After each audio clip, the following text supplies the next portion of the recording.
All right, welcome in. We are live. Lester, man, the Chicago Bears 2-2 football team. What do you think of that? Is this where you thought they'd be about now at the season 2-2? I think if you told me at the beginning of the year and said, "Hey, 2-2, take it or leave it right now," I'd say, "Yeah, okay, sure, I'll take it." I'd take it. Yeah.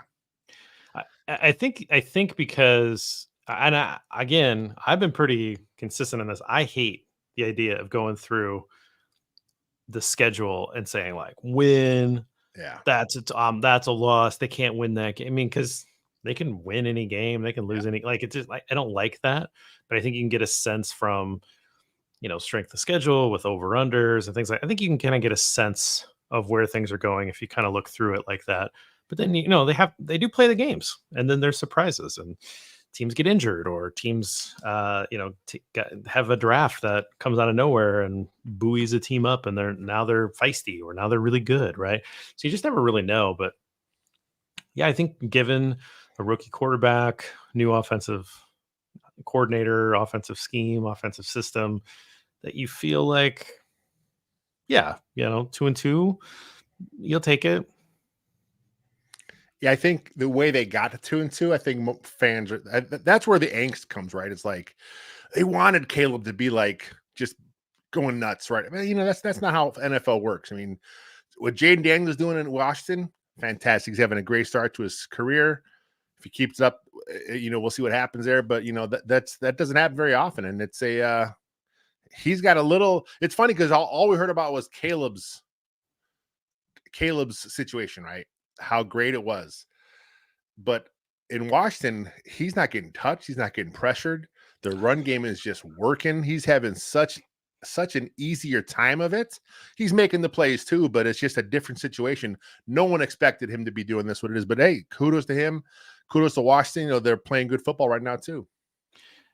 I mean, I haven't watched them yet, so it's hard for me to. I mean, I've been looking at the stats. I've seen some of the stats are eye popping, right? Like Yeah. the efficiency of it all. I've seen a couple highlights. I mean, we know he can run, right? And so there's that, and I think they definitely scheme wise, they're like, this is what he did really well in college, and we're gonna use that. And you've seen that blueprint work before, where rookie comes in, young guy comes in, and they're gonna hey, this is what this guy does really well, and so that's what we're gonna run, and then we're gonna have him pick up more things as we go along to be a more sustainable long-term NFL offense. But if you can block it up, you can give the guy time, you can make his reads simple, and you can let him use his athletic ability to make plays. Like that's a recipe for success. That's good for him. Now, that does not mean that he's going to finish the year as clearly this great rookie season, or that he's going to be 5 years down the road. That he's, there's a long way to go for both of these guys. They're rookies. That's how it is. I think Caleb was given the keys to the whole thing, though, and so even though it has been messy up front, he's fighting through that and improving. And I don't know. I feel pretty good about what I've seen, but I haven't had a chance to watch Daniels yet. Like I said, I've just seen the highlights and I've been reading the stories and trying to follow along. And I mean, I can't make an opinion one way or the other, I guess, because again, I haven't seen it with my own eyes, but I would be curious to see if he can make that next step once he starts playing some teams with maybe a little bit stiffer defenses. Yeah, it's fun. I mean, it's good for the league, man. It's good for the league when young quarterbacks play well. It's good for the league when budding superstars kind of come out of nowhere, and that's what that league wants. I mean, that's why Caleb Williams on such a forefront of a lot of their marketing campaigns is they want young superstars. So if Daniels can be that, that's fine. And this notion that, oh no, the Bears made the wrong choice. It's 4 games in. Let's just enjoy what the Bears have, because I still think Caleb's pretty damn good. Well, this is very exciting. Our hype man is in the studio. I feel like I need to Oh. pause and put some fullback stuff in my notes just so that he's at an 11 on the hype scale today. But we'll you want to get into this? I want to kind of keep my powder dry because I was at the game, so I want to make sure that we get that into the podcast. So Let's do it. Let's do it. yeah, all right, let's get this going. Welcome to Bear and Balance. I'm Jeff Burkus. On the other side of the screen with me tonight, Lester A. Wiltfong Jr. Lester, Chicago Bears are now 2-2 entering the month of October. How'd you take the game? It was fun. It was a fun fun finish at the beginning. But this is the Bears this year, right? They kind of start a little slow. We're like, what's going to happen here? The defense keeps them in it. The special teams helps them out, and the offense kind of does enough. And here they are now with their second win. I'll take it. Very exciting. I was there at the game, took my best friend, ended up sitting next to Ross Reed. And those of you that remember the gambling show I had a couple years ago, did that with Ross. He's also on Twitter at Ross Reed. And it was a lot of fun. We had a really good time. Obviously, seeing a win is much better than seeing the opposite. But couple notes before we get into Trench tribute, just because I'm at the game. There's some interesting things happening. Just want to kind of cover it before we dig in. Number one, there is a lot of commercials up like, first of all, the air horn. I've had enough of the air horn. I don't need more air horn in my life. The do do do do, like, okay, like that sound. That's the like, bear raid siren. I think that what they call that. bear raid sign. I have had enough. Like it's echoing. It's still echoing in my ears. It's very loud, and I just don't need it. I don't need it. Uh, they had like a kind of a PSA kind of thing, and they kept saying, if there's unbearable behavior, like report it. Yeah, it's really bad. I think like Spice Adams was doing part of it, and it's like, if you're have had too much to drink, and or if you or foul language, if you're abusive, like this kind of, I mean, I get it, like trying to, hey, don't act a fool, we'll kick you out, and you're going to lose your privilege to come back in the stadium in future games too, if you're acting like this. And it kept coming up, though. They kept playing that PSA, and there was a couple times where I threatened some unbearable behavior if they were going to run shotgun runs once they got into goal line. I was like, if they come out in that, there's going to be some unbearable behavior from me, but they did not. But I don't remember that PSA before. I think that one's new for me. And it was just over and over. They kept playing it over. It's kind of like, I want to say I heard it 6 times. It's kind of like when you're watching like one of these streaming services. If you're watching like on Peacock, and you it's see the like same 2 commercials. Oh my God, I am sick of this commercial. This movie they're trying to trailer for. Tired of it. So look, but the big question is for you being at the game is, how was the Rome Adunze hot dog? So that was the other note that I had that I wanted to make sure we covered, the Adunze dog. So I knew that this thing was going to be too much money, but I it's like, this is going to be my guy. I got to go get this. Got to go get this dog. And I had seen pictures of this thing, and it looked pretty appetizing. And I thought, let's just do it. So it's a jalapeno cheddar dog, and then they have Italian beef on it. They got the hot peppers. Then they got these little cheddar cheese crisps. So it's like kind of like, yeah, like those are pretty solid. And then there's like a sauce, I guess. I didn't really taste the sauce. It seemed like a mustard to me. And I thought, okay. So I go get one. And like they're making them like kind of in mass. And so there's like 30 of them up there. They grab one. So it's not like fresh necessarily. It's not like super warm.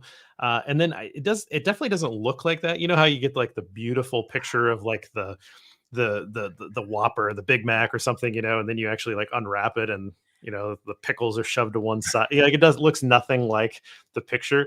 It was kind of like that. Like they stacked it differently, and it just didn't look quite as appetizing as I was hoping for it.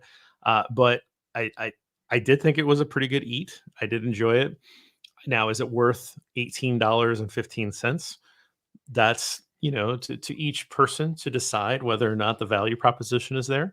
But I did enjoy it, and I will say that the last time I had food at a Bears game, I was incredibly disappointed. I thought the concessions were terrible. I went to 2 different places, both of them were bad, and so I think there's a real benefit to them to focus in on trying to improve the concessions here, because I think the experience wasn't very good. Maybe I was going to the wrong spots, but I did not have a good experience last time, and this was at least interesting and passable. I know they've done a big, like the last few years, they've really revamped that. I know Levy Restaurant Group is a Chicago local thing that kind of do stuff nationwide now. They actually sent us a bunch of the promo stuff. So like, I shared all those photos of the Adunze dog and the Caleb the bear claw pretzel and all those things. And you know, I would love to. Yeah, I don't go to a lot of games, but if I went there, I would have to get all this stuff just to have the experience. I mean, you'd have to save your shekels though, right? Like Yes, that's the of course, yeah. problem is that it's not cheap. The bear claw pretzel thing, I think, is way more expensive than you think a pretzel should be Because too. Like I think it's like this huge, right? I don't you know what? I Yeah. didn't actually see anybody have it. So and but I walked around until I saw a Dunze dog. It was on the opposite side, and there's multiple places that had it. But I walked around until I saw it. It was a pretty short line. It was before the game. I needed to eat it before Ross came back to his seat because Ross is very into fitness. For those that don't know, so I didn't want him to be disgusted when he came and saw me. So I made sure I shoveled that in and got that taken care of. Did you at least savor it though? I mean, $18. You got Savor it. okay. Yeah, it was fine. Yeah, Okay. I mean, I don't. It's not a fine dining option. For You me, know, if I spend $18 on a hot dog I'm gonna make sure I take my time. I chew it right. I make I sure I mean, enjoy all of it. I'm maybe exaggerating a little bit on like shoveling it in, but like Okay, just making I sure. ate it, I enjoyed it, I tasted, like I really liked the cheese crisp thing. Yeah. I thought that was a nice touch. They're basically little chips of cheddar cheese that kind of Okay. fried a little bit, or not fried, but like kind of pressed down and melted into like discs. I like that. That was good. That's a nice touch. That was fun, Okay. and I would like those hot peppers. The hot peppers are good. Yeah. All right, let's get into categories. Enough food talk. Let's get into I'm categories. Let's hungry talk now. I'm about gonna go have some dinner. yeah. Let's take a quick break while Lester goes and fires up a couple dogs. Let's get into this Trent's tribute. So Chicago Bears win here. It felt a little bit like a defensive win, but there's some good offensive progress here too. A couple of nice bright spots. Where do you want to go with your Trent's tribute though? I think this is a first for me. I'm gonna go my Trent's tribute. It's always O line, D line. Yeah. I'm going tight end. Okay. I'm going Mercedes Lewis, who set the record for most games played by a tight end, 272 games. And look, we called him out last week, right? Because of the false starts. Much better this week. Of course, there were no penalties. I kind of watched him play. His blocking again. He's a tight end, but he's there to block. He's a glorified lineman at this stage in his career. I think he had a handful of catches last year. This year, he hasn't been targeted once. I thought he did a nice job in both pass pro and in run blocking. I got to give it to Mercedes Lewis. And then, of course, he had the nice speech at the end of the game. He got a game ball. He had a chance to talk. And I'm like, man, this is like one of the few times we actually heard Big Dog out there, having something to say. And, man, the passion's there with this guy, 40 years old. He's still living a dream. I just kudos to a guy like that for just still doing what he has to do in the NFL. I can't imagine it's the first time you've given this to a tight end, but maybe it I has. was Maybe trying you've to been doing think this for back. I long think enough that I might have done it once. I mean, it could have been Lewis last year for all I know, because I'm a big fan of his game. I just like what he does, but I could not recall any off the top of my head. we need like an employee of the month tracker We do. situation, right? Like where Yes. we have, little pictures of each guy as we give them the award. I like that. I think I was interested. I listened to that. Flus hand him the game ball, and then he gave kind of a 90-second speech to the team, and it felt from the heart. And that guy's been in the league a long time, and if he says, "Hey, man, there's something special brewing in here," you gotta like take him at his word. Like that's a real thing. That guy's seen a lot of locker rooms, a lot of situations, and so that's definitely worth considering. I'm gonna take an obvious one, but again, I kind of feel like we just didn't talk enough about the impact that he has in the first couple weeks. So I'm just going to go with Montez Sweat. Seeing him in person is an experience because that guy is built like there's not a lot of humans that look like Montez Sweat, and he impacted the game all over the place, including I think the play of the game with the strip sack. And it's just like every game he's getting a really big impact play. Maybe somebody wants to go with Dexter on something like this because again, he's showing up, but I do think there's a little bit of an imbalance in Dexter's game still. I'd like to see him Yeah. play the run a little bit harder. Sweat is a good to great player every down he's in there. Like there's just not a lot of dip in his game. He doesn't take plays off. He's getting a lot of attention. He's getting a lot of pressure. He's setting the edge. He's doing all these things. But he had the strip sack and he had a tip ball. On a rush, he got his big paw up there. I just you gotta love that. And then I just want to make sure we mention Daryl Taylor. He also had a tip pass, and then he had that pressure at the end of the game. Probably got away with a with a roughing call, Yeah. but had that pressure that forced the pick to end the game.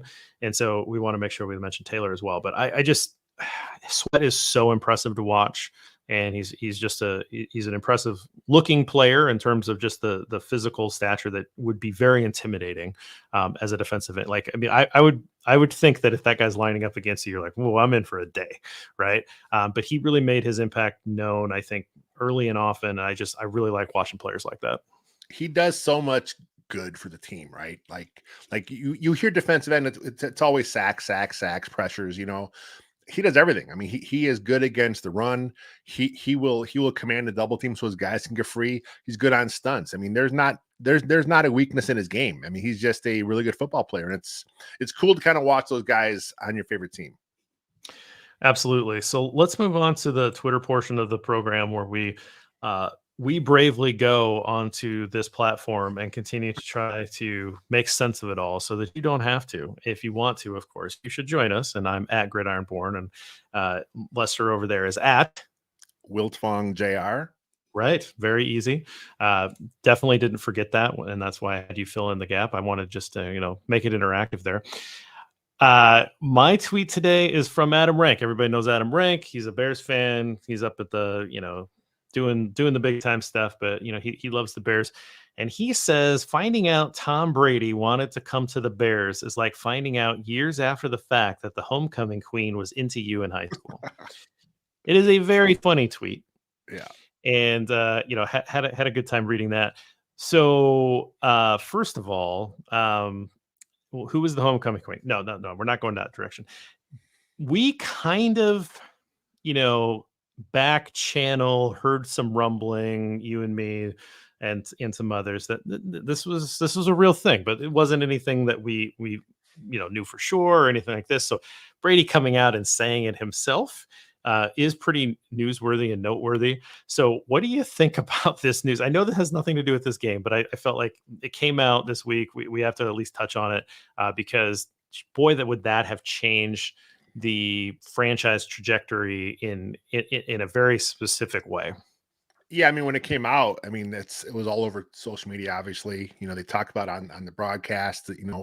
All over. That was one of the top stories that it kind of came out because the Bears and quarterbacks. That's never been a thing that made any sense. So the fact that they had a chance at the greatest quarterback of all time, that's just phenomenal. And where the Bears were in the franchise, it made sense. They thought they had a good defense. They thought they had a pretty good team. Ryan Pace kind of thought he had it built up where he had to be. There were some questions about the quarterback at the time. Going after Brady, that would have been a slam dunk if they could have made it work. I don't think he would have done what he did in Tampa Bay. I mean, that was just that was a pretty good team there. You kind of look at the way the Bears have been. The O-line has been a bit of a mess the last few years, and I know Brady has a way to kind of erase that because he's just so quick with diagnosing the plays. The ball gets out of his hands so fast. It would have helped, but it's cool to think the what if though. I mean, who knows? Like you said, who knows the trajectory of the franchise where it would have went. It's fun to think about. I mean, I think it would have just been a really fun era to cover, right? As Yeah. we, been podcasting, and it would have been a lot of fun to just cover that from the podcasting angle. I also think that, you also get Gronk that first year, and that would have been That's right. really fun. Could you imagine Gronk in Chicago? Gronk would have loved Chicago. I think he would have Would have stayed. loved Yeah. Chicago fans too. Yeah. Like Chicago fans would have loved. I mean, the number of Gronkowski jerseys. Oh yeah. I mean, we're talking number one all time. Like, I'm sure people would have bought Brady jerseys and everything, but like Gronkowski, Yeah. Chicago Bears jersey. I mean, Yeah. it would have that would have been the top seller for every week of the year, I think. Anyway, I just thought I just find it interesting. One of those alternate history things that didn't happen. There's plenty of those throughout the Bears history. Losing a coin flip with the Pittsburgh Steelers, and Terry Bradshaw goes on there and wins 4 Super Bowls. Like these things have happened throughout time, but this one is very interesting to finally get him to say that on the record, and to know that was at least within the realm of possibility. But what was your highlight? For me, mine's our guy, Jacob Infante, who, of course, is at Jacob Infante 24. He tweeted out the litmus test for how much you know ball should be how you thought Caleb Williams played against the Rams. I'm going to take this back a little further to last week, too, because the analytics group, it's like they're really pushing this narrative. It's like, what are we doing here we're trying to take a small sample size and trying to prove our point so quickly? It just doesn't make a lot of sense. Then, of course, you have other guys, of course, that are just, they're just hating on Caleb. That's just who they are, what they're going to be. So a lot of it is just that. But still, you look at Caleb Williams by the numbers alone, and that's what a lot of these analysts do. And I know we like to think that these guys on TV really study and know what they're doing. Some of these guys are just kind of, just cashing checks, right? Like, they're not really diving into the film. They're not taking deep dives. They're watching highlights. They're hearing what the buzz is, right? They're hearing it, and they're kind of looking at the stat line. So they see this and they say, oh, Caleb's had another dud. I thought Caleb played pretty good. There were a couple fantastic throws. He was smart with the football. That's what you want out of your quarterback at this point in his career. What I love, a 350-yard passing day every single week, of course, but they got the win. This was the complaint last week, right? When I tweeted out that he set the Bears rookie record. Yeah, but they lost. That's what everyone kept coming back at me. Yeah, but they lost. Who cares? It's a L. Okay, here they are. They got the win, and now the same jackasses that were complaining about last week, yeah, those stats suck. Okay, then right away they're just morons. They don't know ball. They just want to argue. Yeah, we're like, but he missed that one throw. Yeah. Or, it's like you're looking for something that doesn't exist, which is a perfect football game, right? I mean, do you think Matthew Stafford is a good quarterback? Because I certainly do. Matthew Stafford is a really good quarterback. He made some mistakes. Yeah. I mean, like, and he's going to be in the Hall of Fame. Like, I mean, this is a guy that's had incredible success and has won a Super Bowl, and throws from all the arm angles, and has a ton of yards, right? He's an incredible player, and he made mistakes, and he's been in the league a long time, right? And like, this game's tough, but like, you're trying to just tell the trajectory, and let's get into it and just kind of cover the stats here. He was 17 of 23, 157 yards, 1 touchdown, no interceptions. He had 5 carries for 12 yards, with 2 of those are kneel downs at the end. And then he took 3 sacks, losing 24 yards total for that. So what I thought in real time was that the pass to the touchdown pass to Moore was awesome. Yeah. But I thought the best throw of the day was that layered throw to Kmet over the middle. That is a throw. I mean, maybe 10 guys are making that throw. I mean, it's not an easy throw. Let me just put it that way. And if that's in the bag, right? Like that, he can do that consistently. Like, it just opens up so much more. But he did it right. That's a veteran type of throw. He was able to bring that linebacker, took that false step forward with just enough so that he could layer it over the top to Kmet, put it in a place where only Kmet could get it. It's a really good ball. I mean, like, that was the best throw of the game. And he's got 2 or 3 of these, like, kind of ridiculous, great throws. Sometimes they're out of structure, and, he's kind of rolling around and he rips one down the field. And you're like, whoa, that was awesome. Those are fun. Those get on highlight reels. I mean, that throw over the middle to Kmet is as good as I've seen. Yeah. Him, or like, just a throw in general this year. And so that's the kind of stuff that he can do. And it sure seems like he's also making those other plays that you have to kind of keep on schedule. And so the more that keeps cycling and happening, the more that this kind of gets figured out, the timing gets figured out, Waldron figures out how to use these guys best. DJ, I don't know what's the little mini diva breakout with DJ in the first few weeks, but it seems like maybe that got helped out by that touchdown catch, and that's maybe getting on board, and maybe Rome gets a little more comfortable. Like things are starting, I think, to head in that right direction, and he's just going to keep getting better. That's the reality. This is a young quarterback. This is not a guy that came into the league with 5 years of college football under his belt either, right? This is Yeah. this is a younger guy, and he's doing things at the line that I think we certainly haven't seen a lot of Bears quarterbacks or any Bears quarterbacks do. And I think you see them from the veteran savvy guys that have been around for a while. So I think that he's already there in the first month of his career. I think that really shows where he's heading. Yeah, like you said, it was so efficient. He just had a nice game. He. We talk about all the time how you got to hit the layups as a quarterback, right? Like there are certain plays you just can't miss. And so far through 4 games, he's gotten better at making sure he hits those. I'm excited to where he's taking this team. I mean, he's like you said, he has a chance to kind of be one of the best ever in Chicago, obviously history. He's just got to keep working what he's doing. My one little concern here is kind of what Coach Flu said. He kind of alluded to him, the check down Charlie stuff, right? The being safe with the ball. Like we don't want him to coach the aggressiveness out of Caleb. It's okay early on, be smart with the ball, take what's there. As you're learning the NFL game, you're learning NFL defenses do that. But I want to see him continue to grow as a playmaker too. I want to see the off platform stuff. I want to see him out of the pocket. I want to see him trying to make some crazy plays. That'll come in time. But as a rookie, run the offense, be smart, be safe, play point guard. Yeah, and I think that should concern us, and we have talked about that, and this is why there's a little bit of concern of keeping Matty Eberflus as your head coach, because Tiger don't change his stripes. Like this is a defensive head coach.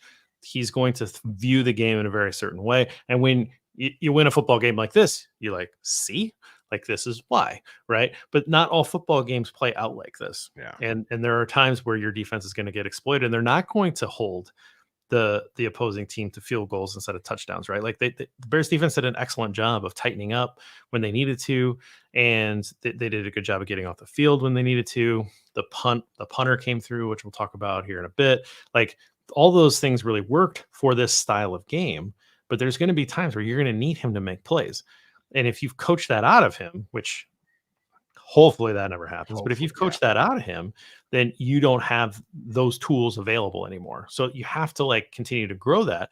And wouldn't it be nice if you get to the point where you're just beating the doors off of teams like this? I mean, let's be completely honest. This is a nice win. I'm very happy about it. I'm very happy I got to witness it. This is a Rams team that is really beat up. They're in a down year cycle. Like this is not necessarily a team that was probably going to compete. They have got a great coach. They've got a really good quarterback, but they don't really have all the pieces. They had the best defensive player maybe ever to play the game retire in the offseason. And so this is a team that, the Bears at home, if everything's clicking, they should probably win by a couple scores, right? As opposed to kind of letting that team hang around. Now, a win's a win. You don't care about style points, but Caleb gets to the point where we think he could be, then this team is maybe just comfortably winning, and you don't have to like sit on the edge of your seat for 3 hours. Yeah, going back and watching the game again, there's always plays, right, to go either way where you're like, man, if that would have broke this way or this would just a fraction of a second different there. There was a nice inside flip to DJ Moore that went for a first down. There were a couple passes that kind of got called back, and it goes both ways too, obviously, where there's penalties on the other team that helped you out. But you just see it, right? You see these little things where you're like, man, they're so close, and we've been talking about it. But the nice thing is they're improving offensively while they're still so close. So, eventually it's going to pop because it has to, because that's just the way the trajectory is going. And, Carolina this week, and they stink. That's a bad team. They just had some more injuries today on the defense. So, the Bears should go out there and they should put a whipping on the Panthers. Yeah, I think we're not doing a preview show or anything, but just a quick aside, I do think that the benching of Bryce Young and the bringing in of Andy Dalton, who's now on a revenge game tour of all of his former teams, which is hilarious.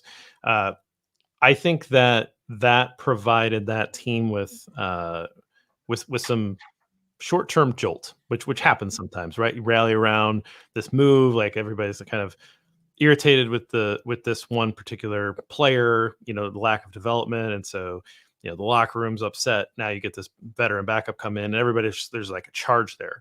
But then they came out and kind of played like the talent level that they are this week, yeah. and so I think that sorry for the pun, but probably provide a little bit of a dead cat bounce. Like it wasn't real. And so I think that we should get a Panthers team that's not, particularly, extra motivated because of that move. Now, maybe the locker room might be influenced by, the NFL sphere talking about how much the Bears won the trade or something like that. But do you think locker rooms care that much about that stuff? I think they're just trying to like do their business. I don't think they're extra motivated for that. I kind of saw that on Twitter today, and I'm like, I'm not sure. I'm not sure if that's something that the right guard is thinking. What I mean? How dare they Man, disrespect my GM? I don't think they care. I don't like Ryan Poles. I'm gonna That's come out and play shameful. Yeah, extra hard this week. Like I don't think that's a thing. I will say one more thing before I know those like numbers aren't very high. 17 to 23. That's not a lot of attempts, but obviously you're kind of doing the boa constrictor thing at the end where you're just trying to like yeah, squeeze the life out of the Rams. I will say also not a lot of plays. This game went fast. This game was over quickly in terms of time. The ball didn't hit the ground very much, and so the Bears only ran like 60 plays, I think, and so that's a little lower than what you'd expect. Uh, but in the long term, Caleb's not going to. You're not going to win a lot of games throwing the ball 23 times. Like those happen, but you're going to need him to throw 30, 35 times pretty regularly. He doesn't need to throw 52, but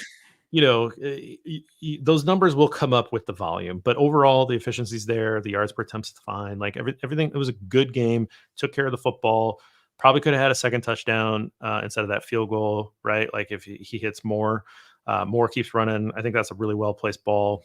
That's probably another touchdown there. So I think the numbers are starting to catch up. They're starting to come together, and we get a little more data.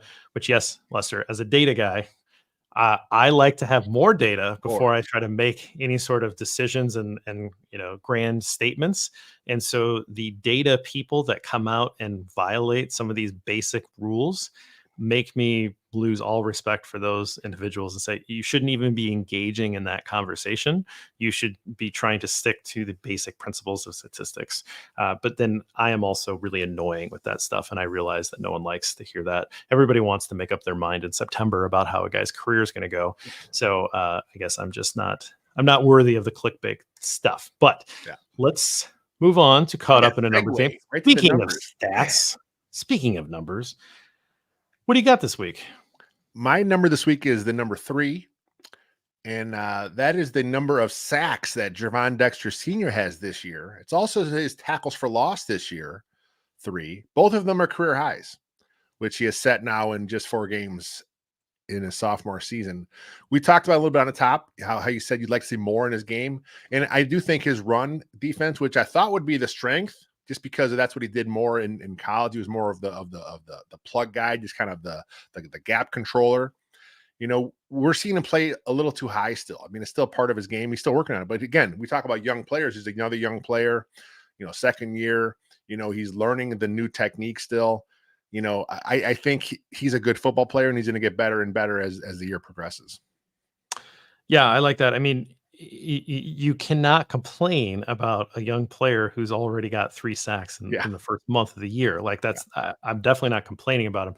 I want to see him be a complete football player, right? And so when you watch him snap to snap, which I try to do that when you go back and watch the game is kind of focus in on guys that you're interested in, particularly if you think they're flashing or conversely, if they're struggling and trying to figure out maybe what's going on.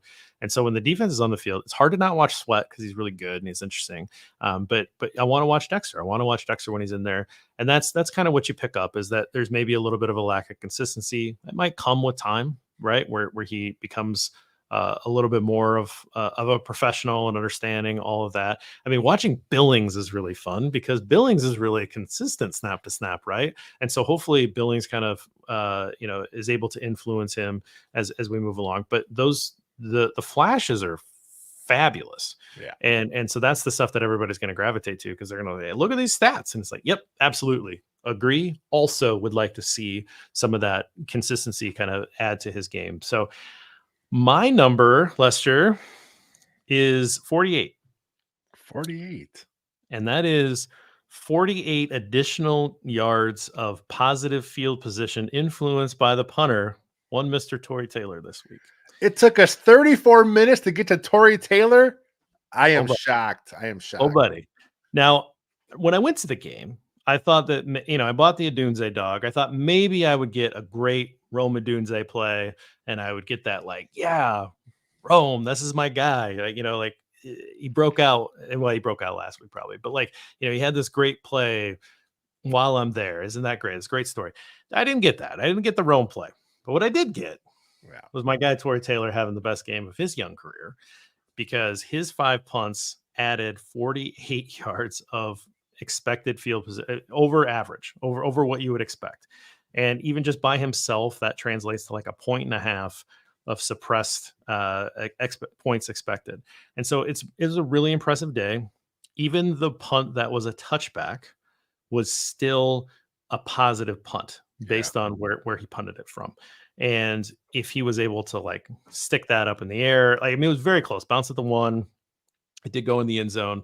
If that was just a little better timing, or maybe it's popped up in just a slightly different angle, we might be talking about, another one of the great punts. But that crazy punt, that 66 yards, I think, that they punted from their own 26, and he put it out of bounds, did the little right hand bounce out of bounds at the 8, is 23 additional yards of expected field position from that spot.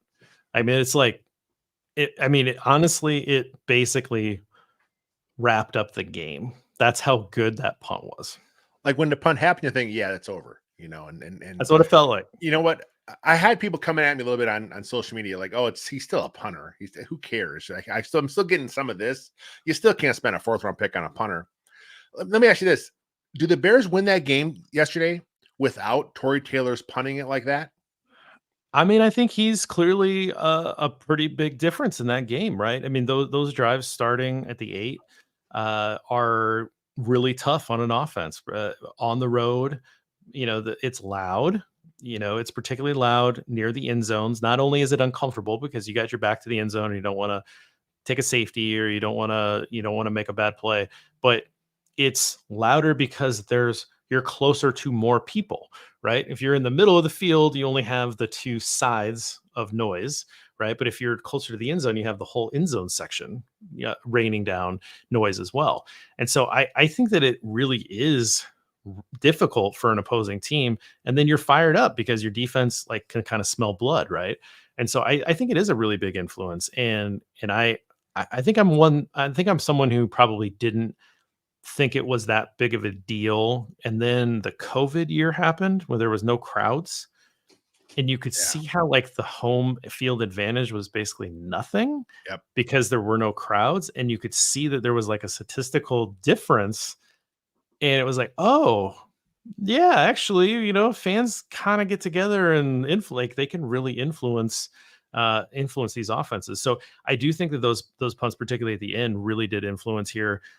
You've got a really good defense, and so they can be a good punt can be the difference between a field goal drive and a drive that stalls out and gets the ball back too. Like just because they have to go just that much further, or start from a position where they're just not going to be able to get out of the shadow of their own end zone. So I mean, I don't know that I can say like, yes, he won the game for them, but I think that you can definitely see such a positive influence on this game that it's hard to argue that he isn't valuable. I saw this stat last night and I tweeted out the average starting field position for the Rams was their own 22, and the average field position for the Bears to start each drive was their own 41. It's not all Tory Taylor, but that's a big part of Tory Taylor, and I think he was the like I said, he's not the reason they won the game, but I'm not sure if they pull that off without him. Well, I mean, he had 5 punts, and their average starting field position on his 5 punts was the 14 yard line, See? if my math is correct. So I mean, the other starting field position is going to be from kickoffs and so that's a little different. But yeah, that's a huge difference when you're able to start those drives up from a deeper position. So I'll keep tracking it. I think that was definitely his best game. He had a pretty good game against Houston. He had one bad punt against Houston. He only had 3 punts last week. They were bad. He had a bad week against the Colts, and that could have been a difference. I mean, if you kind of go back and watch that, they maybe could have influenced the game a little bit. First week against the Titans overall was not good because of the penalties, which you just have to kind of grade it as a unit. But it was sort of more around the average expectation. So definitely his best game. Hopefully this is a good sign of things to come for him, because you got a good defense, and he's basically the first player on that defense, right? Like he's pitching the ball back to them and setting the defense up for success. So all right. Before we take a break, I want to kick it to you and talk about our new partner, Underdog. Underdog Fantasy. That's our new sponsor for us. It is the greatest time of year again. Football is back here to stay until February. Over 1 million fans across 33 states got in the game last year by making picks on Underdog. Signing up with Underdog is quick and easy. And because I like to keep things very simple, I'm not very tech savvy. I like using the mobile app. This week against the Panthers, who have talk about an awful defense, I'm thinking DeAndre Swift, maybe in front of the big game. So I'm going to look for any highs on Swift this week. I'm going to check the stat they got there. And flip side, Andy Dalton, I'm not expecting much out of Dalton this week. I'm going to go low on anything I find Andy Dalton. He'll be running for his life. Sweat's going to make his life miserable. So those are my 2 plays this week I'm looking at right there. So making picks on Underdog is straightforward, and signing up is even easier. Just head over to Underdog's simple-to-use mobile app or underdogfantasy.com. Sign up with our promo code CITY, that's CITY, and Underdog will give you a free pick to use on your first cash pick'em entry, plus up to $1,000 in bonus cash when you deposit. That's Underdog Fantasy, promo code CITY to claim your new customer special of a free pick. And your deposit offer must be 18 plus, 19 plus in Alabama and Nebraska, 19 plus in Colorado for some games, 21 and over in Massachusetts and Arizona, and present in a state where Underdog Fantasy operates. Terms apply. Void in Colorado. Concerned with your play? Call 1-800-GAMBLER or visit www.ncpgambling.org. In Arizona, 1-800-NEXT-STEP. 1-800-639-8783 or text next step to 53342. In New York, call the 24/7 Hope line at 1-877-8-HOPE-NY or text HOPE-NY 467369. Nice. I do love picking on the opposing quarterbacks that the Chicago Bears are playing. That is always a wise decision with this secondary. So we're going to kick it to a break. On the other side of this, we're going to get to everybody's favorite segment, the 3 Bears. Stick with us. All right, Lester. 3 Bears, hot bowl of porridge, cold bowl of porridge, and just right. Start off with the hot. What'd you have? Is it anyone but Jaquan Brisker this week? That's my first name. We gotta talk about that. All over the field. I think Aaron, our hype man, he kind of had this through. He was tweeting it all over the place. 12 tackles, 2 tackles for loss, a sack, 1 interception, and another one that got called back because he stepped out of bounds. He was laying the wood, playing good football. This may have been his best game with the Bears. And we talk about it earlier in the season, how he's kind of changing positions. Eddie Jackson's not there. They're not flipping strong free. They're letting him play on one side or the other. I think he's coming into his own. He's a good football player. The celebration really irks some fans. Like, some fans really cannot stand the bird flap. I don't get it myself. But if he's annoying our fan base, he's got to be annoying the opposing team too. So keep flapping your hands and making plays, Brisker. I mean, doesn't he do the arrow thing? He does the arrow too, but with the flap, right? Like, I have no idea what's happening there. Zone situation. Is that what that is? I don't know. I'm asking you. You tell Someone me. has to tell us in the chat, because I don't know what the bird flap thing he's doing there.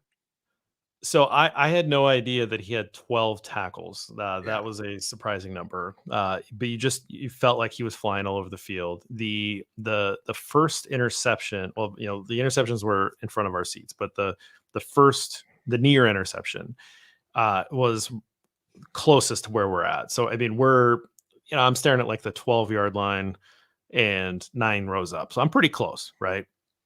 And when it happens, I turned to Ross. I don't think he reestablished.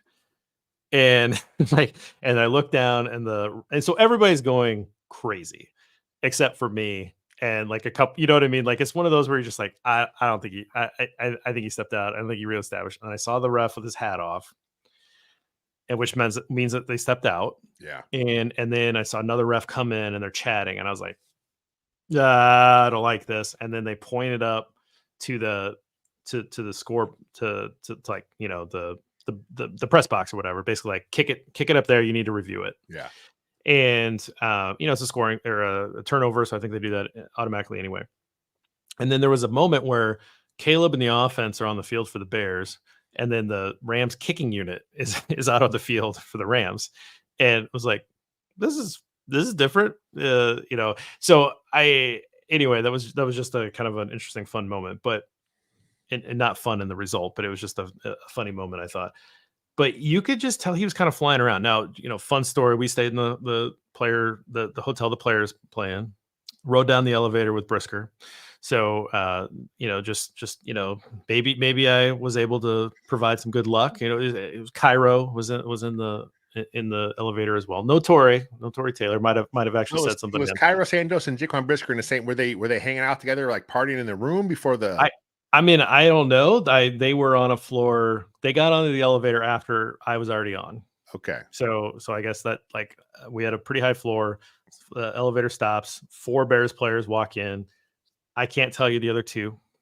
It's tough, guys. It's tough to tell players without numbers and some context. But you could tell they were players. And then Cairo's pretty easy to pick out.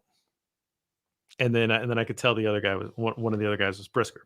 So yeah, he had a big game, and that was great. The other thing that I'll say is that the sack was pretty close to us as well, and everybody in the stadium could see that he was coming untouched, except for Matthew Stafford. And so there is a cheer that is like rising up. Like it's one of those words like, oh, and you could hear the entire stadium start to lift up in this like anticipation that Matthew Stafford is about to die because he is going to get blindsided by this safety screaming off the edge. And he ducks at the last possible second. He clearly just, I think that he may have heard the crowd rise in anticipation because What the I hell's don't going know, on, right? but Yeah. it's like he ducks his head and basically just holy moly! There was this moment where I was like, Matthew Stafford might not get up from this. Like this is just this screaming safety coming in. But that was a huge play. He had that. The TFL was great. That was better for me to rewatch it. In the moment, I couldn't really see how good of a play that was. That was incredible. And then he had the pick to seal the game. Absolutely his best game as a professional, all over the place. We've always liked Brisker, and our whole thing has been, a trash talking defensive back on a bad team frustrates the fan base, but a trash talking defensive back on a good team, fan base is going to love this guy, Yeah. right? So he just may have just been, a little quick in his appearance for the Bears, but definitely this feels to me like the Jaquan Brisker game. Yeah. I mean, that was a slam dunk. I did want to mention, you mentioned earlier about, I want to mention Sweat. Did you hear his quote? He said after the game, how he, on the sack, his quote was, "I felt disrespected, honestly, with the tight end on me. I did what I was supposed to do." I love hearing that confidence out of your star edge rusher.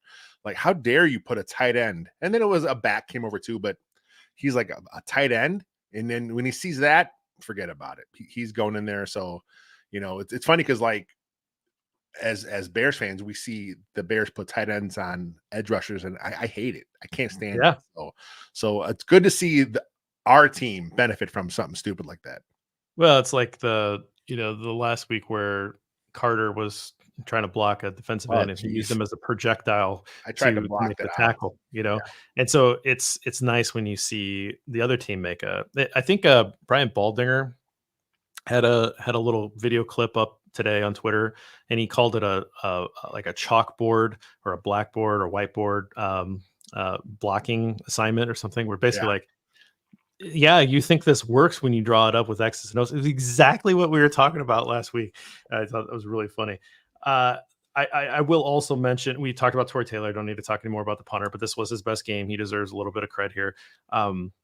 Swift, we at least have to talk about. Swift was Swift was a madman. Like this whole week we came in talking about how Roshan Johnson was going to get more play, and here's DeAndre Swift getting the same amount of carries and touches, but doing more with them. He had really an explosive run for a touchdown, had an explosive catch out of the backfield where he made a lot happen with his speed and change of direction ability. And so even if his efficiency still maybe isn't there where you want it to be, he finally added some explosive plays, and that's what you want to see. Since you brought him up, I'm going to talk about it real quick here because I have him in my just right.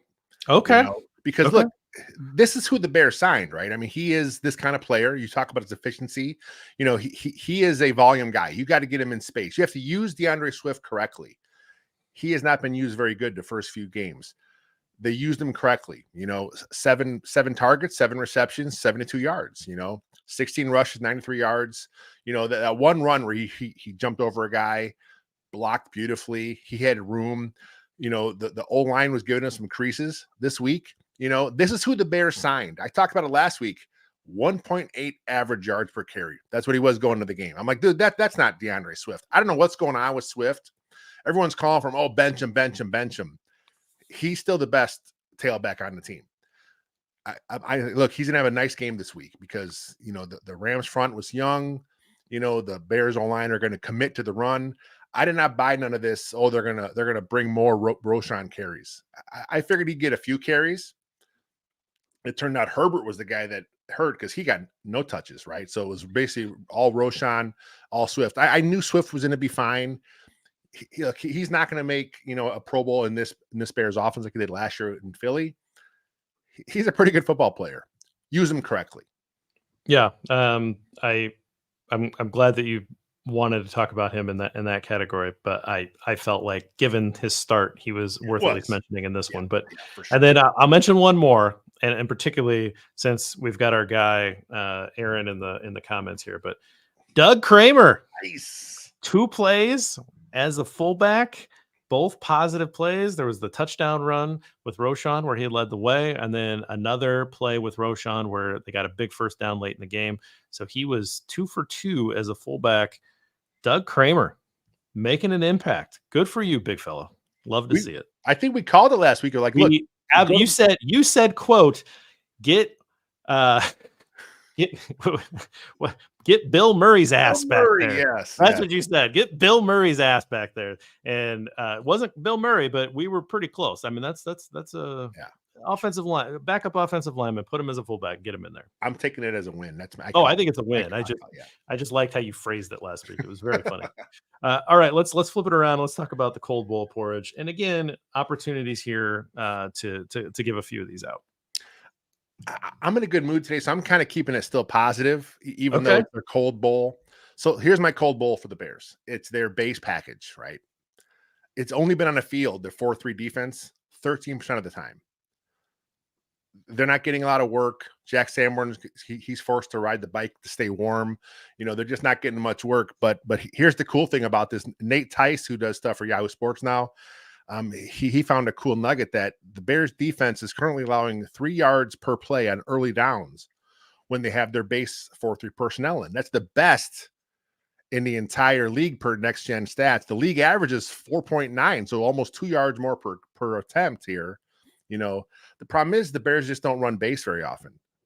They say that nickel's the new base, and with this Bears team, that's exactly what it is, because I'm not sure if it's a lot of 3 receiver sets they're facing, a lot of move tight ends they're facing, so they want to have more Kyler Gordon, or they just feel comfortable with Gordon because he is such a good football player. Good football player. Yeah, that's like what are you going to do? So you can't complain, but I like watching Jack Sanborn play football too, though.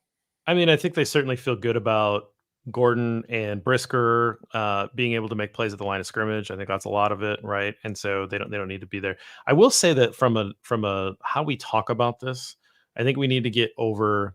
This is an argument that I would have with EJ a lot, but like we need to get over the idea of what base means. Like Yes. like, nickel is the primary package. Like Yes. that is it's the one that you run the most often. It doesn't mean we don't have to say that's your base like that we can just use that as a different thing because base means something very specific. It just means your 4-3 defense, right? Which means that Jack Sanborn's on the field, and Jack Sanborn is a good football player.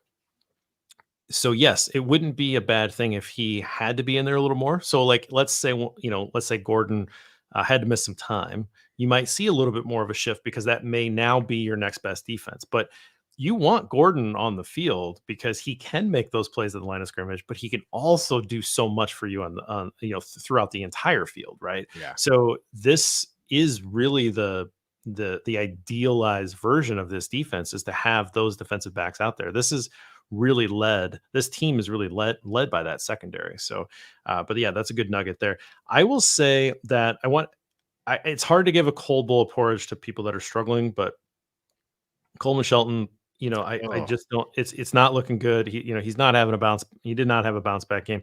Tevin Jenkins did not look very good next to him before he went down. Tevin's had a hard time staying healthy. We love Tevin Jenkins. We want him healthy. We want him just mauling people. It hasn't been a good September for Tevin, and so hopefully he's able to come back from this injury quickly. I mean, this Bears coaching staff's trying to get Nate Davis off the field, and every time they do it, he comes right back in because someone goes down and he needs to take some snaps. So I need to at least mention that, and then I just want to say like pre-snap penalties and penalties in general. I mean, if you're gonna be this conservative team, where you're trying to make sure you're taking care of the football, you're preaching that. Like somehow it felt like they were maybe trying to put some blame on Caleb turning the ball over last week and trying to say like, oh, that's why we lost the game, which I kind of disagree with that. But penalties are what's killing you. You're constantly putting this offense behind the sticks, on first down, for first and 15, first and 20. Like, stop. Like, you have to clean it up. You have to get better. And just the pre snap formational stuff, Wright had a call against him lining up a little bit too deep. We've seen that be a point of emphasis this year. He needs to get better. He had a false start as well. I think we saw Cole Kmet maybe had a pre-snap penalty. yeah, too. Yeah. Yeah, two. So this is a problem. Like this is a pattern at this point. We've seen way too much of that. That needs to get cleaned up because that just removing the negatives are going to help your young quarterback. So let's clean that. The that Bears are top 10 in penalties this year. I was looking it up before we went on the show. I was actually thinking about using that for my number this week. So I actually looked back into it, because they had 10 penalties. So the last time they had 10 penalties was a year ago, week 4 against the Broncos. Of course, that's the game they blew and they should have won that game. 10 penalties that game. So at least progress, right? 10 penalties. They still managed to hang on in there and pull it out, but it's too much, man. When you have a young quarterback, a young offense that you're trying to kind of grow into something here, you can't always be behind the sticks. Well, they had they too many penalties, but they did cancel each other out on the sacks. They got 3 sacks. They gave up 3 sacks. They had Yes. 3 explosive plays on offense. They only gave up 2 on defense, and then they won the turnover battle. So that's kind of the difference there. You already gave your just right as DeAndre Swift. Mine, I'm actually giving it to Caleb. I think this is where I thought he'd be at. I think Yeah. maybe a lower volume game, but that happens sometimes, right? Again, I would like to see him throwing 30, 35 times a game, not 23, but 17 to 23, it's great. Had the touchdown, great. Probably should have had another one, great. Probably should have had a big play to DJ Moore that ended up being a -5, right? We saw that on the All 22. Someone posted that on Twitter, and that looked like that had 50 yards written on it. Yeah. If he can just get out of that one, good for that corner to make a nice play, but you either make that block or DJ is able to break that. That's probably a 50-yard gain. And so you're talking about again, every football team could probably do this. Oh, you're just a quarter of a second, you're just an inch away here, but it feels like this is starting to tighten up, and we're going to see more of these. And again, you'll take this as a baseline flow from a young quarterback like this to control the game, and we start adding on top, layering on top some of these bigger throws, some more explosive plays, and this is going to look really nice, really fast. Yeah, I can't wait for it to click. It's close. It's there's little things. You talk about that one play to DJ Moore, but there was that weird penalty on Braxton Jones too, where he got called for the blindside Yeah, block. what in the It's like, world? dude, Come on. he was just standing there. He didn't like obliterate the guy. I mean, there was a play a few weeks ago with Quentin Nelson with the Colts where he kind of had a blindside block lined up, and he just kind of went through him and kind of did nothing. Is that really what the league wants? I really hope so. I mean, Braxton Jones did not forcibly hit a guy that wasn't paying attention. He just kind of was in position, and that was his man. So when he turned, you gave him a shot. I mean, I guess that's what they're trying to kind of get out of the game, but it wasn't like vicious. He wasn't trying Right. to hurt him. He just letting him know, hey, I'm here. I'm 6'5", 320, and you're not. So sit down. Math, Right. math times acceleration Yes. So equals force. Yeah, I don't know. Some of these penalties, as you continue to watch football, don't make a lot of sense to me because before those things were celebrated, and like, oh yeah, we replay those because those are great. It's like I don't know a lot about basketball. It's like my sport that I don't know much about. But if you're in position, in the offensive player runs into you, it's a charge, right? Like you have established position, right? Like he established position, and the guy turns around and runs into him and falls down. Like, yeah, he has to brace himself. isn't that So if what he doesn't football brace is? himself, then he'll get run over. Because here Ugh. comes the defender. I don't know. I mean, it's not like he like fist pumped, over the top of him and like celebrated and taunted. I mean, he's just like, yeah, I was in position. You turned around and I was here. That's what it is. Yeah, I don't know. Things are changing, I guess, a little bit. But all right, that's what we got. We'll stick around for a few minutes for the YouTubers. Again, if you ever want to join us, those of you that are listening to this podcast, we are here 6 o'clock Central Time every Monday. Unless, of course, the Bears play on a Monday, then it'll be on a Tuesday. But we're here. We hang out here. We hang out live on YouTube, and we'd love to see you in the comments. So, Lester, anything final before we get out of here? Let's get out of here. There's a doubleheader game again tonight, so let's Yes. let's get some questions from the crowd and get to some football. All right. Well, until next time, everybody. Thanks for joining us, and bear down.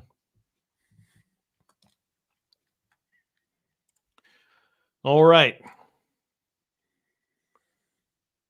What do we got? We're talking about Jaden Daniels' early pre-show, and someone made a comment here. Daniel seems like it's a half field read guy so far, and Caleb's full field read. We mentioned this, right? Where Caleb has the full keys, right? It seems like he's doing everything at the line. He's getting everything set.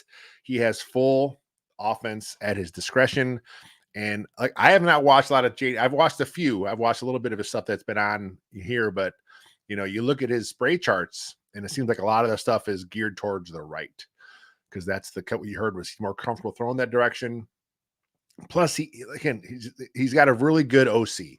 Cliff Kingsbury is doing what he has to do to kind of get him going there. So, again, as a fan of football, I think it's cool. I like seeing him do good. When he plays Chicago, of course, I hope he sucks. But as it is right now, I think it's fun to kind of see him doing this, and because Washington, they sucked for years too. So it's kind of cool seeing that franchise kind of do something there. Plus, they don't have all that weird stuff they had a few years ago. Well, there's that. All those weird, this, they've got new ownership. Let's get him going there. I don't care. Like, he means nothing to me. Right? Yeah. There's like, it just doesn't make you. Well, he's good, fine. He's not good, fine. I don't care. Yeah. It was never a consideration.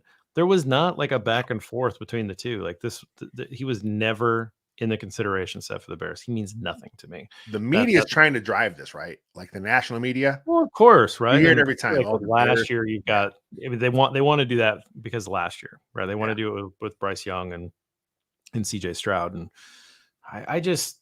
Man, the longer that we've done this, the longer that we've written about the league and followed the league and tried to like take a step back and kind of understand how things are talked about. And like you said earlier in the show, like, you go, oh, we just assume that all these guys are just watching every single game and breaking it. They're not. They're not. Some guys are better. Like, you get like a Matt Bowen, and he puts out a thread on like corner play, and it's like, oh, it's gold. Like everything there is well researched. He understands the route combinations. He understands the defense. Like and he's humble about like not knowing certain, like he knows his limitations. Like those guys, yeah, absolutely.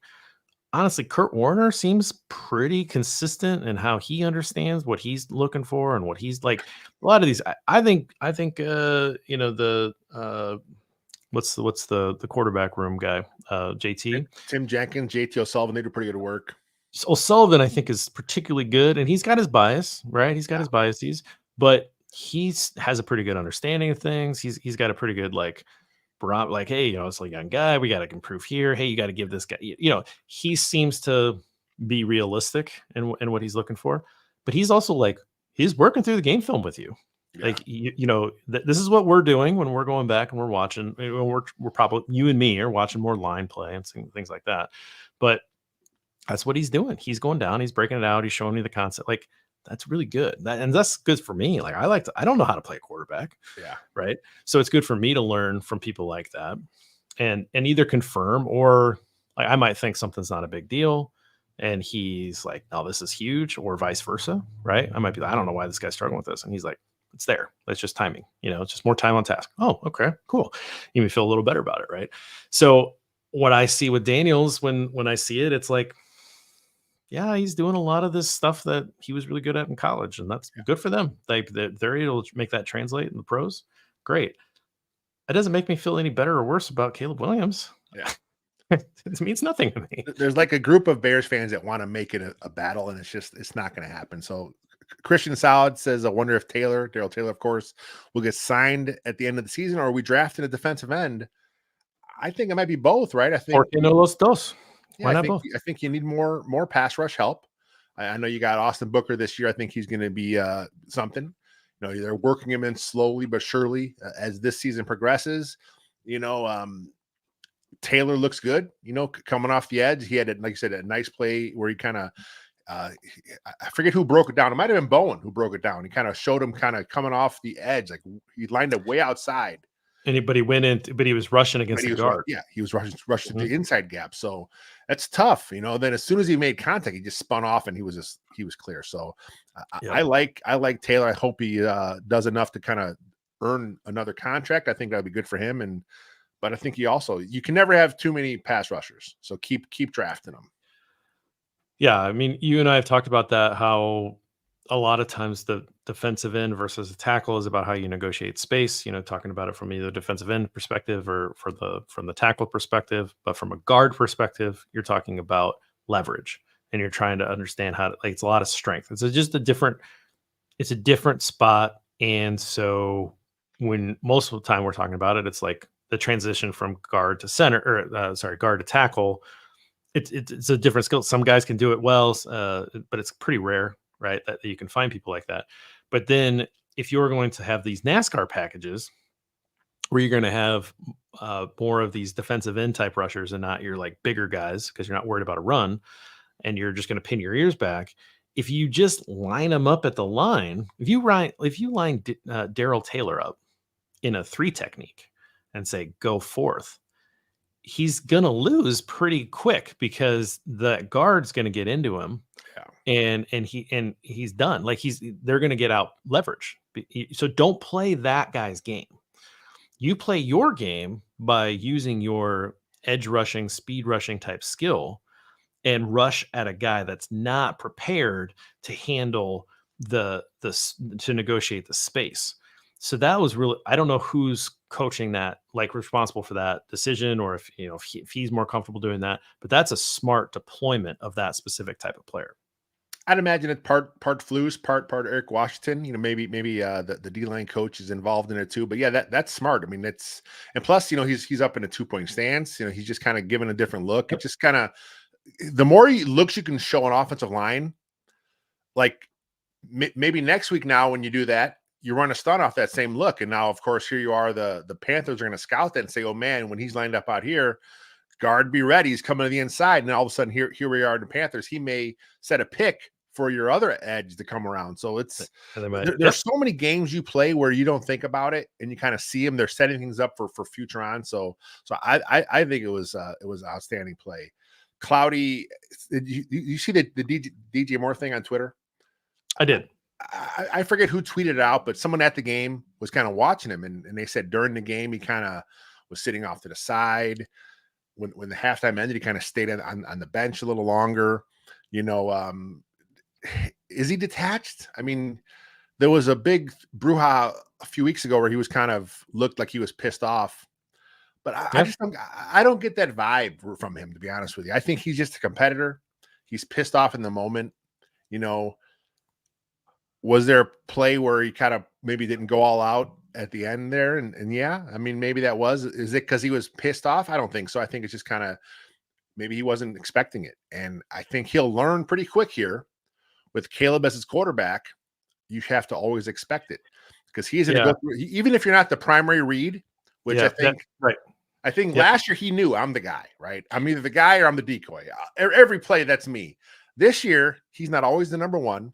Right. But when Caleb comes up and he looks at the thing pre-snap, he may have in his mind, I don't care. I was supposed to go over here to Rome and to Keenan's side.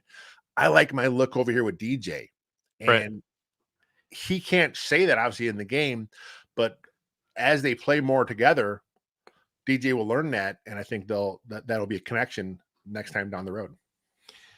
I mean, I think you're dead on with this. It reminds me, this is going to maybe sound crazy to people, but this reminds me of my friend in high school. She set the state scoring record. She was an amazing basketball player. Her name was Ann O'Neill. And we went to a lot of basketball games to watch Ann play. And she's playing with a lot of people that are more average high school basketball players, right? They weren't going to go on to play college basketball. They certainly weren't going to get drafted into the WNBA. And Ann was a point guard, and she was an incredible shooter as well. But she's running the floor, and she is finding open players. And the number of times that open player was not ready for the ball, it just wasn't did not think it was happening, right? They weren't putting themselves in that position. Was a lot, right? And so I think there's something similar when if you have been playing, like DJ Moore has been playing with bad quarterback play since he got into the league, and then he comes to Chicago and he is the primary target for sure on either every play, or he knows he's not going to get the ball. And I don't want to get into a Justin Fields argument, but Justin Fields pretty much had one read for the most part. Like that was kind of his thing. Maybe he could get to the second, but he was so dangerous with his legs that a lot of times he would then kind of flee the pocket. He certainly wasn't doing the thing that we see Caleb doing, where he was keeping plays alive and then trying to throw downfield. Right. I think he's got to get there. And I think that he's probably showing that general frustration of the offense not clicking that we're all feeling too. And I think that he probably, again, getting into the head of an athlete, but imagine all of that. Imagine being paid to be one of the league's best wide receivers, but not being able to have those consistent targets, to put up the consistent numbers that you believe you're capable of. Like you want to be thought of like Jamar Chase, and you want to be thought of like Tyreek Hill and all these guys that are mentioned in the first breath of best wide receivers in the league, Justin Jefferson, right? Like, name the guy. And so you expect that level of targets, and you expect to make those plays. And if maybe you're not getting deployed in that way, and you're not seeing everything just click, there's probably just this general frustration. So I would imagine it's probably a combination of that, but that play should be a wake-up call. That's a touchdown. Yeah. If you run that route hard and you're looking for the ball, and you have to expect the ball every time, I think is kind of the or that it could be there. So you got to run the play.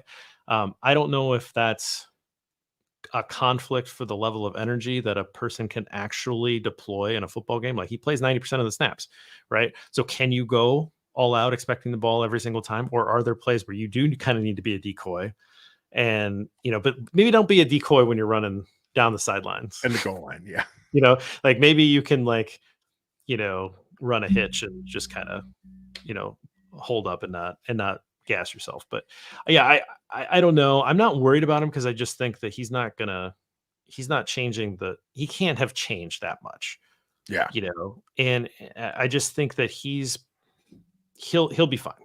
Let's just leave it at that. He's I think not a he'll. diva, you I don't know? think he is. Yeah, yeah. So I don't think Keenan Allen is. I don't think Rome Odunze is. I think that it's right, but it's growing pains, and I think they'll get past it. so Chris Armstrong said with the Panthers starting linebackers out, there could be a big Cole Kmet game. I wanted to talk about Kmet real quick. I looked at this today too. He's catching 90% of the passes that come his way, which is a career high through 4 weeks. Caleb has realized, we talked about it again last week. Hey, this guy is a big target. That's a good place to go to the ball. If I'm not precise, he's got the frame to kind of make a catch and the body to kind of body it out. So big game. Very cliche. Tight end, tight end's a young quarterback's best friend. He's got a lot of best friends that he can throw to. He And does. so Keenan Allen's back. You've Yeah. got Swift to dump it off to. You've got Keenan Allen who runs these precise routes. You've got the young Dunze who hopefully you can connect with down the field, and then you've got more. So 23 targets isn't enough to make everybody happy either. Yeah. Like I talked about that a bit, right? You kind of need those 30, 35 to get the ball to all these playmakers. We have a new segment here. Look, Aaron, all things Tory Taylor. We may as well, because I think we are the most punt talking. Well, I will say Adam Hogue with CHGO. He's kind of got that's on brand for him now too, because he's a special teams coordinator, I think, for Carmel still. So it's he's a special teams guy too. So it's good that we're spreading the special teams love. I don't know that we can do a whole segment, but I will keep tracking things, and I'll get the tracker up at some point. I'm just not happy with how it looks. But now that he's had a great game, I'll try to push myself to get it out this week. Get that tracker out. So the Kingpin's catching on is Finley. I'm assuming that's Patrick Finley. Patrick Finley, yeah. So Kingpin, but ESPN's calling him the Blonde Bomber. Nah, that's dumb. The Blonde Bomber is already a nickname that's already been used. Don't recycle nicknames, particularly for Hall of Famers. Like that's not a great thing. I think there's 2 Blonde Bombers too. There might be. I mean, it's Bradshaw. I think was Bobby Lane also called the Blonde Bomber? He might have been. It's a bad one. Yeah. It's not. It doesn't work. And particularly, like, how often do you see these guys without their helmets? Right. I got to look it up. Bobby Lane is also the Blonde Bomber. See? Why do I know these things? It's your historical It's brain. Dumb. That's dumb. I should not know that. Want to call it? We'll call it. Oh, here we go. The no 5 zone is the flap. I had no idea. That's what I figured. Yeah.